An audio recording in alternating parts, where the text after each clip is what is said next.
There are shopping bags covering my doormat on Christmas morning. Dozens of them, filled with wrapped presents.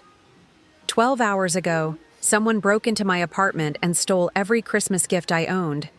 Stole 4 months of savings. Left my 6-year-old daughter crying, asking if Santa forgot her because she was bad. I had $12 in my bank account. No way to replace anything. No way to fix this. And now somehow, Christmas is back. Someone heard my daughter sobbing through these paper-thin walls last night. Someone knew exactly what was stolen. Someone spent the night making this right. I think I know who. But when I knock on his door to thank him, what I discover is going to break me in ways I never expected. Before we get into this, where are you watching from today? Share in the comments below. It's Christmas Eve morning. I'm lacing up my shoes for the breakfast shift at Morton's family restaurant when Bella stumbles out of her bedroom, still in her snowman pajamas, hair everywhere. "Is it Christmas yet?" she asks, rubbing her eyes. "Tomorrow, baby. One more sleep. Can I see the presents under the tree?" "After I get home from work. Don't touch them while I'm gone, okay? Promise?" She crosses her heart. "Promise, Mama." I kiss her forehead. She smells like kid shampoo and sleep. 6 years old. 1st grade. The sweetest child who's ever existed. Draws me pictures every day. Makes up songs about our cat. Believes in magic even though life hasn't given her much reason to. Her father left when she was 2. Just walked out one Tuesday morning and never came back. No child support. No birthday cards. Nothing. It's been just us for 4 years. I work 2 jobs. Waitress at Morton's, cashier at the market. 65 hours a week on a good week. 75 when I can get overtime. I'm exhausted down to my bones. But Bella doesn't know we're poor.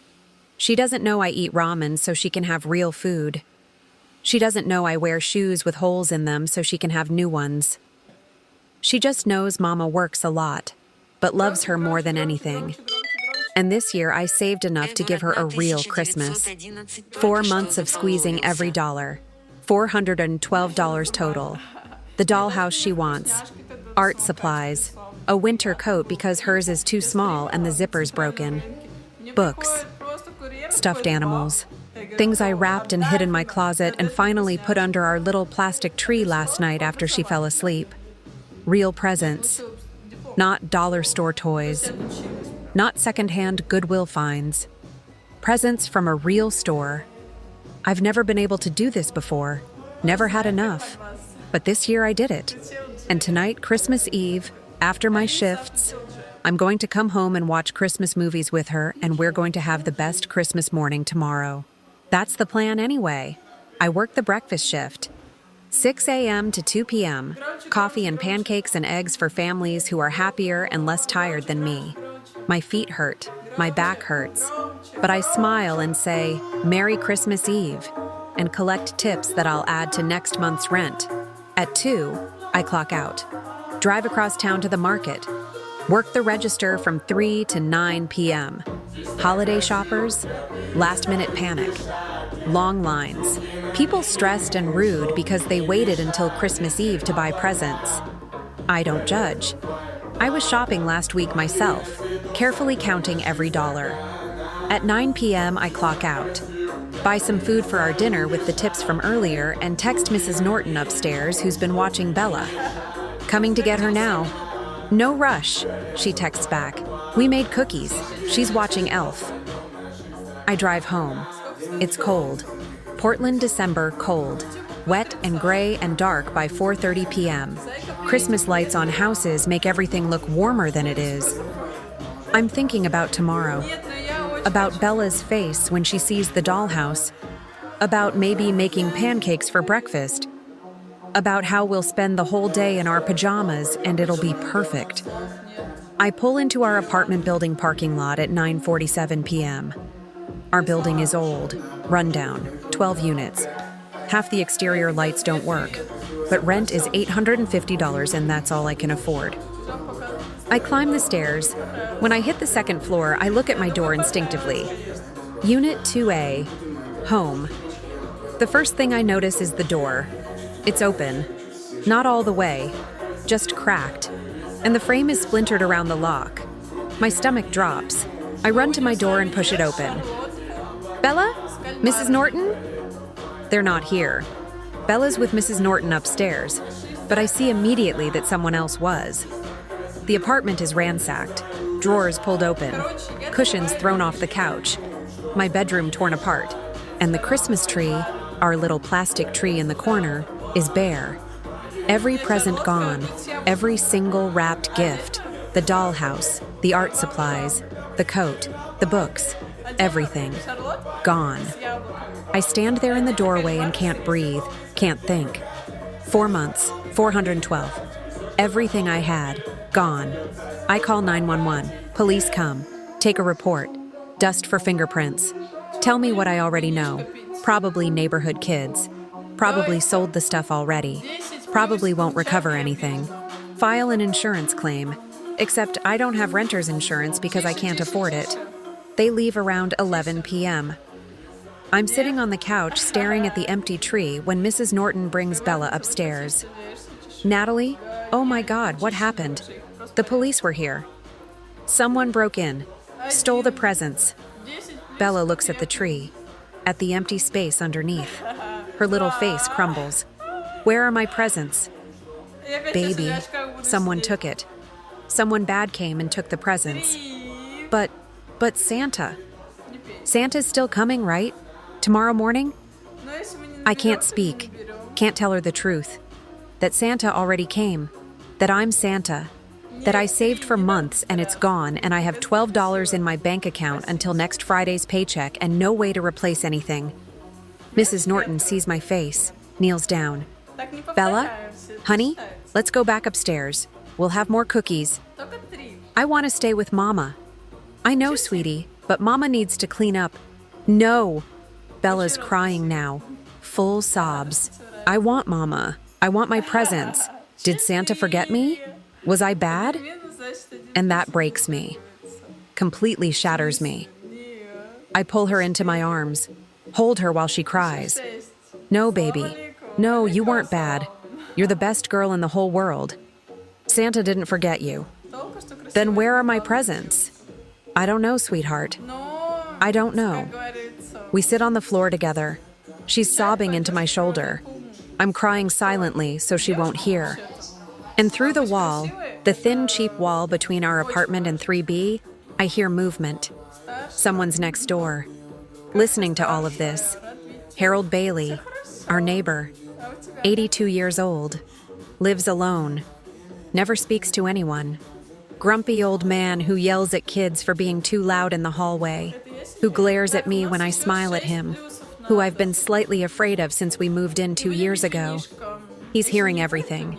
Bella crying, me trying to comfort her, the worst moment of our lives. And I don't care, can't care. All I care about is my daughter asking if she was bad. If that's why Santa forgot her, I don't sleep that night. Can't. Bella finally cried herself to sleep around 1 a.m. I tuck her into bed, then sit in the living room staring at the empty tree. I have $12. $12 until Friday. No presents. No way to fix this. No way to give my daughter Christmas. I've failed her. Completely failed her. At 3 a.m, I hear sounds again through the wall. Movement. Heavy things being dragged. His door opening and closing multiple times. Footsteps in the hallway. Right outside my door. Then silence. I don't get up to check. Too exhausted. Too broken. Just sit there in the dark and try to figure out what I'm going to tell Bella in the morning. 6 a.m. Christmas morning. Bella will be awake soon. I'm in the kitchen making coffee when I hear it. A soft knock on the door. I freeze. It's 6 a.m. Who knocks at 6 a.m. on Christmas? I look through the peephole. Nobody there. But I hear footsteps going down the stairs. Fast. Like someone running away. I unlock the door. The police helped me rig the broken lock last night with a temporary fix and open it. Shopping bags. Everywhere. filled with wrapped presents. I step into the hallway, look around. Nobody. Just bags and bags of gifts on my doormat. I kneel down, open the first bag. It's the dollhouse Bella wanted. I know it is because of the shape. The wrapping paper is the same I used. I open the other bags. These are my gifts. Bella's gifts. It's all back. There's a card. Small envelope tucked into one of the bags. I open it with shaking hands. Inside, in old-fashioned handwriting, Santa didn't forget. He never forgets good children. Merry Christmas. No signature. No name. I sit there in the hallway surrounded by bags and cry. Just cry. Because someone did this. Someone heard my daughter crying last night and brought everything back. But who? Mama! Bella's voice behind me. She's standing in the doorway in her snowman pajamas, staring at the bags. What's happening? I think Santa came after all, baby. Really? Her eyes are huge. But the presents got stolen. I know. But Santa heard what happened, and he brought it back. She doesn't question it. She's 6. She believes. She starts pulling presents from bags, squealing with joy. Mama! Mama, look! It's a dollhouse and art stuff. Oh my gosh! I'm crying and laughing and so overwhelmed I can barely function. But I help her carry everything inside. We pile presents under the tree, fill the empty space, make it look like the Christmas I'd wanted to give her. Bella is radiant, pure joy. She doesn't know these presents came from a person, not magic. But I know, and I need to find out who. There's only one person it could be. Only one person who could have heard everything last night. Harold Bailey, 3B. Our grumpy neighbor who never speaks. Who I've always been intimidated by. Who seems to hate everyone. After Bella opens all her presents, takes hours, she wants to examine every single thing. I tell her to play with her new toys while Mama does something. I walk next door, knock on 3B. No answer. I knock again. Mr. Bailey? It's Natalie, from 2A. I just want to talk. After a long moment, the door opens. Just a crack. Harold Bailey peers out. He looks exhausted, like he hasn't slept. He's 82, thin, weathered, gray hair, deep-set eyes that have seen too much. What do you want? His voice is gruff, unfriendly. I want to thank you. For what? For the presents. For what you did for Bella. I know it was you. Nobody else could have heard. Don't know what you're talking about. He starts to close the door. I catch it with my hand. Please, Mr. Bailey, I know it was you. And I can't even begin to thank you enough. You saved Christmas for my daughter. You saved me from breaking her heart. How can I ever repay? I peek through the crack in the open door. See inside his apartment for just a second. It's empty. Not messy. Not cluttered. Empty. No furniture except a single chair and what looks like a sleeping bag on the floor. Nothing on the walls. Nothing anywhere. Like someone sold everything they owned. Wasn't me. His voice is firm. Don't know anything about presents. Merry Christmas. He closes the door. I hear the lock click. I stand there for a moment. He denied it, but I know it was him. Over the next few days, I can't stop thinking about it. Can't stop thinking about that empty apartment, about an 82-year-old man sleeping on the floor, about where all his furniture went. I do some digging. Talk to Mrs. Norton. She's lived here longer than anyone. She tells me Harold has been here 15 years. Used to have a nice apartment. Furniture, TV, decorations. Wife died a few years ago. Son doesn't visit. The pieces come together. He heard Bella crying, heard her ask if Santa forgot her, and he sold everything for a child he doesn't know. But why? And how? I need to understand. A few days after Christmas, I make extra dinner. Lasagna. Too much for me and Bella.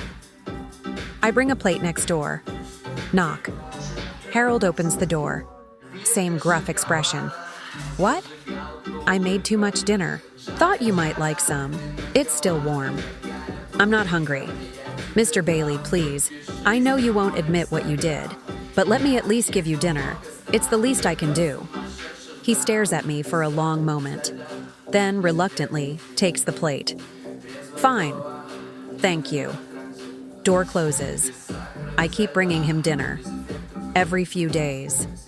Sometimes he answers. Sometimes he doesn't. When he does, he always takes the food but never invites me in. Never admits what he did. But slowly, very slowly, he starts to soften. One day in January, Bella is with me when I knock. She peers around my legs. Hi, Mr. Bailey. He looks down at her. Hello. Thank you for taking Mama's food. She's a really good cook. I'm sure she is. Do you like pictures? I draw lots of pictures. I suppose pictures are fine. I'll draw you one. What do you like? Dogs? Cats? Unicorns? For the first time, I see something that might be a smile. Barely. Just at the corner of his mouth. Surprise me. Bella lights up. Okay. The next day, she draws him a picture of a cat wearing a Santa hat. I bring it to his door. This time, when he answers, he actually looks at it. She's very talented, he says quietly. She is. She loves art, thanks to Santa bringing her all those supplies. I pause.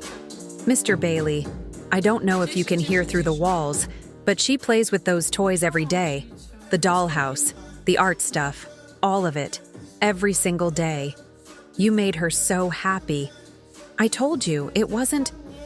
I know what you told me, and I'm not going to push. But whoever did that, whoever gave up everything to help a stranger, they're a good person, the best kind of person, and I hope they know how much it mattered. He's quiet. Then, the little girl, Bella. She's okay now? After the break-in? She's okay, thanks to Santa. He nods slowly. Good. That's good. Over the next months, something shifts. Bella starts knocking on his door just to say hi, to show him her latest drawing, to tell him about school. And Harold, grumpy, isolated Harold who yells at kids in the hallway, never yells at her. He answers the door, looks at her pictures, listens to her stories, says that's nice, or good job, or just nods. But he answers. Every time. One day in March, Bella knocks on his door. Mr. Bailey, it's my birthday next week. I'm gonna be 7. We're having cake. Do you want to come? Through the door, I hear his voice, uncertain. I don't think... Please? Mama makes really good cake, and you're my friend now. Long silence. Then, what day? Saturday, at 2 o'clock. I'll think about it. Saturday comes. I make chocolate cake, Bella's favorite. Mrs. Norton comes down. A couple of kids from Bella's class. Small party. Bella keeps watching the door. Is Mr. Bailey coming? She asks me quietly. I don't know, sweetheart. He said he'd think about it. At 2:15, there's a knock. I open the door. Harold stands there looking uncomfortable, holding a small wrapped present. I wasn't sure I should come, he says. We're so glad you did. I mean it. Come in. He steps inside, looks around at the decorations, the kids playing, the chaos of a 7-year-old's birthday party. Looks completely out of place. Bella runs over. Mr. Bailey, you came. Did you bring that for me? He hands her the present. Happy birthday. She tears into it. It's a sketchbook, real artist paper, and a set of professional colored pencils, expensive ones. Oh wow, Mr. Bailey, this is so cool. Thank you. She hugs him, just throws her arms around his waist and hugs him. He stands there frozen, arms at his sides, like he doesn't know what to do. Then slowly, carefully, he pats her head. You're welcome. After that day, everything changes. Harold isn't just the neighbor anymore.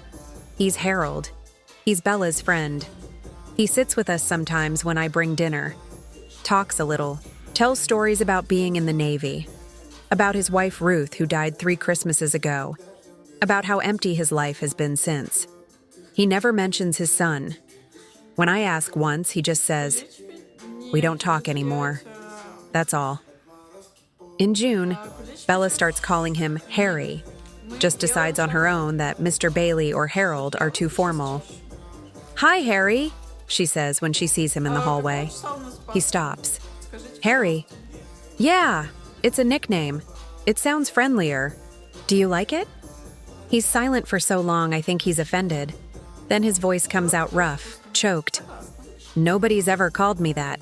In 82 years. Always been Harold." "Well, now you're Harry. Is that okay?" He nods. Can't speak. Just nods. Later that night, he knocks on my door. When I open it, his eyes are red. "Are you okay?" I ask. "She called me Harry." "I know. I hope that's okay. If it's not, I can tell her." "No." He shakes his head. "No, I've never had a nickname. My wife called me Harold. My son called me Dad or Sir. Nobody's ever just given me a name like that." "It means she loves you. You know that, right? She wouldn't give you a nickname if she didn't love you." "Why?" His voice breaks. "Why would she love me? I'm just the grumpy old man next door." "Because you're kind. Because you listen to her stories. Because you look at every picture she draws. Because you show up when she asks you to. Because you're not grumpy to her." He wipes his eyes. "I don't deserve this. Either of you." "Yes, you do. You deserve all of it." Summer passes. Harold, Harry, becomes part of our lives. Part of our family. He comes to dinner once a week, sits on the floor with Bella while she draws, teaches her how to fold paper airplanes, tells her stories about the ocean and ships and places he's been. I watch him slowly come back to life. He's still quiet, still reserved, but there's warmth now, smiles, laughter when Bella says something funny. One evening in August, after Bella goes to bed, Harry and I sit in my living room drinking tea. "I need to tell you something," he says. "Okay." "Last Christmas, the presents. It was me. I know. I traded everything, every piece of furniture, Ruth's wedding ring, everything. Gave it all to those kids to get your daughter's presents back, to get her Christmas back." "Harry, you didn't have to." "Yes, I did." His voice is firm. "You want to know why? I'll tell you why. My son, Michael. He's 47 years old, lives in Seattle. Hasn't spoken to me in 4 years, but our relationship was never good. You want to know what I did? I worked too much. I was Navy, then civilian contractor. Gone all the time. Missed his childhood, his baseball games, his graduation. Everything. I thought I was providing. Thought that's what a father did. Work hard. Make money. Provide." He pauses. Takes a shaky breath. "When Ruth died, Michael blamed me. Said that the stress and loneliness throughout life gave her cancer. Maybe he's right. I don't know. But he cut me off. Completely. I've called. Written letters. Nothing. He won't even tell me about my grandchildren." Tears are running down his face. "So I spent 3 Christmases alone. Bitter, angry, hating everyone, especially kids. Every time I saw a family, saw a father with his children, it reminded me of what I lost, what I threw away. And then Christmas Eve last year, I heard Bella crying through the wall. Heard her ask if Santa forgot her. Heard you trying to comfort her. And I remembered Michael at that age, 6 years old, asking me why I missed his birthday party, why I was never home, why Mommy cried so much." He's sobbing now, fully crying. I looked out my window, saw 2 kids running from the building, teenagers, carrying bags. I knew what they'd done. I knew they'd just destroyed your Christmas, destroyed that little girl's belief in everything good. He wipes his eyes. So I followed them. Old man in his bathrobe following two punk kids through the neighborhood at 10 at night. They went to this house 6 blocks away. Dealer's house. I know the type. Seen it in every port city I've ever been to. Kids stealing to feed habits or make quick money. I knocked on the door. They answered, laughed at me. Old man asking for stolen presents back. I told them I'd give them something better. Furniture, TV, jewelry, real stuff they could sell for real money, not toys and kids' clothes. Harry, you didn't... I did. We made a deal. I went back to my apartment. They followed. I gave them everything. The couch Ruth and I bought in 1985, the TV, her wedding ring, the dining table, everything I owned except my clothes and Ruth's photo. They loaded it all into a truck, gave me the bags of presents, left. He looks at me with devastated eyes. By 3 in the morning, my apartment was empty, but I had your daughter's Christmas, so I carried it all to your door. Every bag. Took me 4 trips, and I left it there for Bella to find. You traded everything. Everything to get stolen presents back from criminals? I couldn't save my own son. Couldn't give him what he needed when it mattered. But I could save her Christmas. Could give one little girl one happy morning. That's all I wanted. Just one child who wouldn't spend Christmas crying. It mattered, I whisper. It saved us, both of us. No, you saved me. You and Bella. You let me in. You gave me a nickname. You made me part of your family. These last 8 months with you, they've been the happiest I've had in 3 years. You gave me more than I gave you. You gave me a reason to wake up, a reason to live. You gave me a family again when I thought I'd lost that forever. I'm crying too now. You're stuck with us, you know. You can't get rid of us now. He laughs through tears. I don't want to get rid of you. Good, because Bella would be devastated, and so would I. Fall comes. Bella starts 2nd grade. Harry walks her to the bus stop every morning, waits with her until the bus comes, waves goodbye. In October, he starts teaching her chess, sets up an old board on my kitchen table. They play every Saturday morning. I helped him buy some furniture back to live more comfortably. In November, we have Thanksgiving together. Me, Bella, Harry, Mrs. Norton. Small gathering. Harry brings pie, store-bought, but still.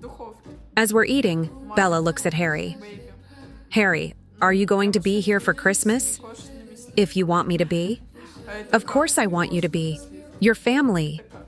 He has to excuse himself, goes to the bathroom, comes back 10 minutes later with red eyes.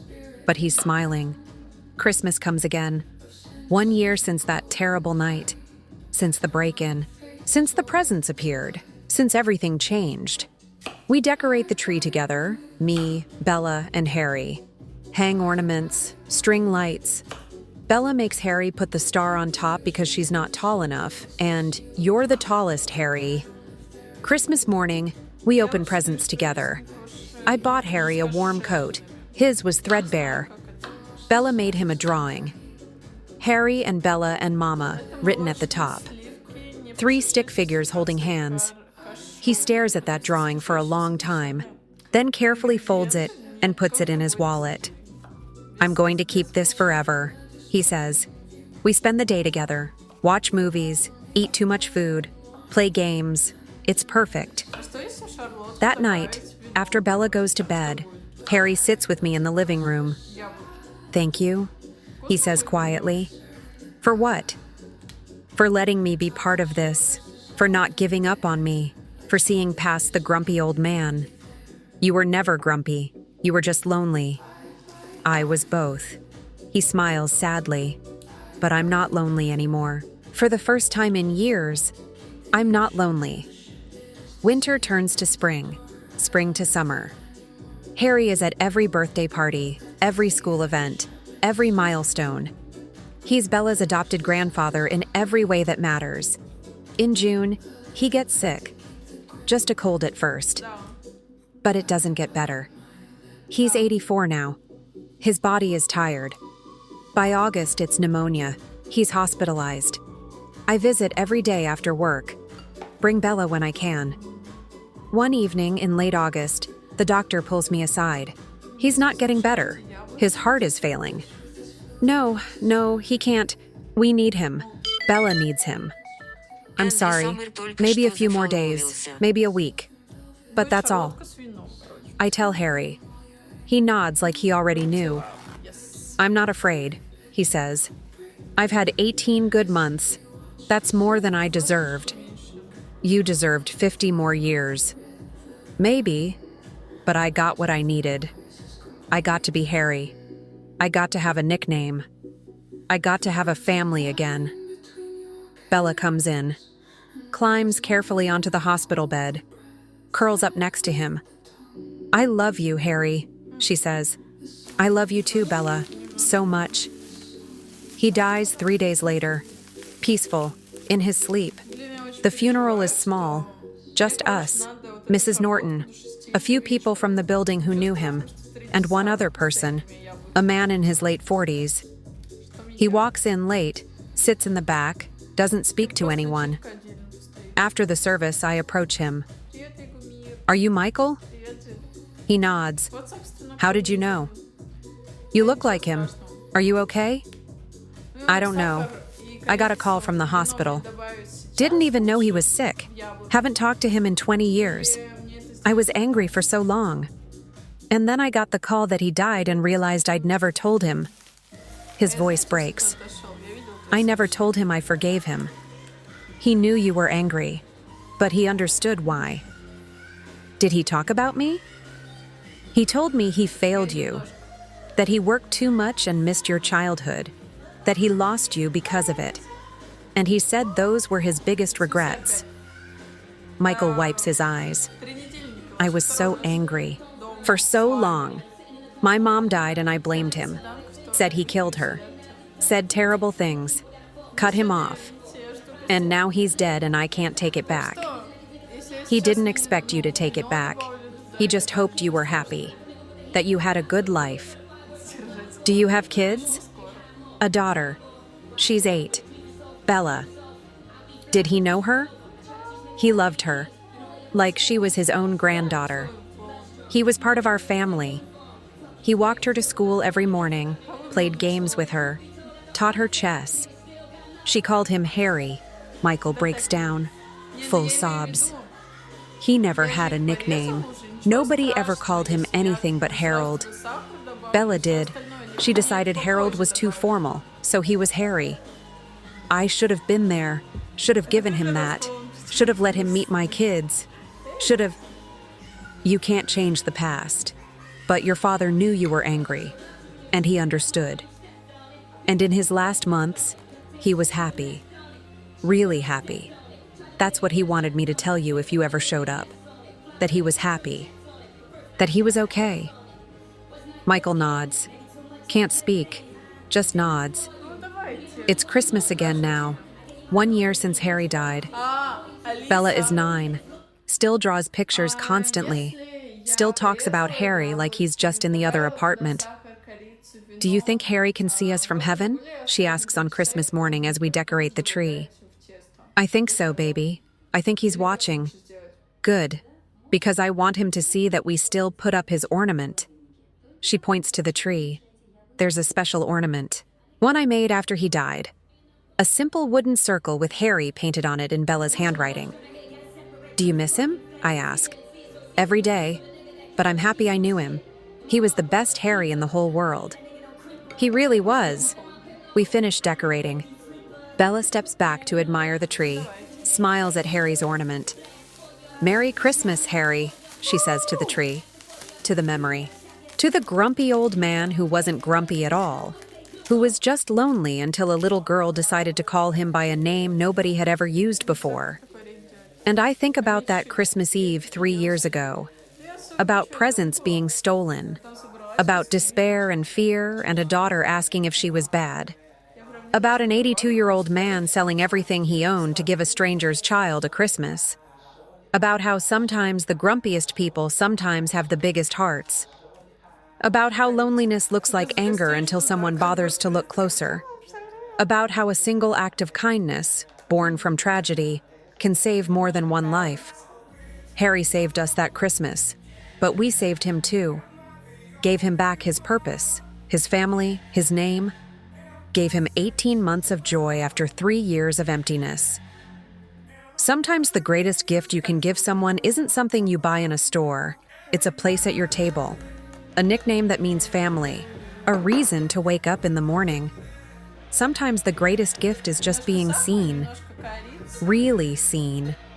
Not as the grumpy old man next door, but as Harry.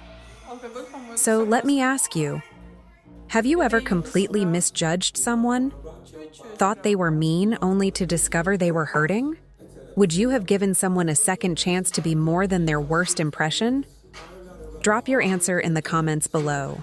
And if this story reminded you that the loneliest people sometimes just need someone to see them, really see them, hit that subscribe button.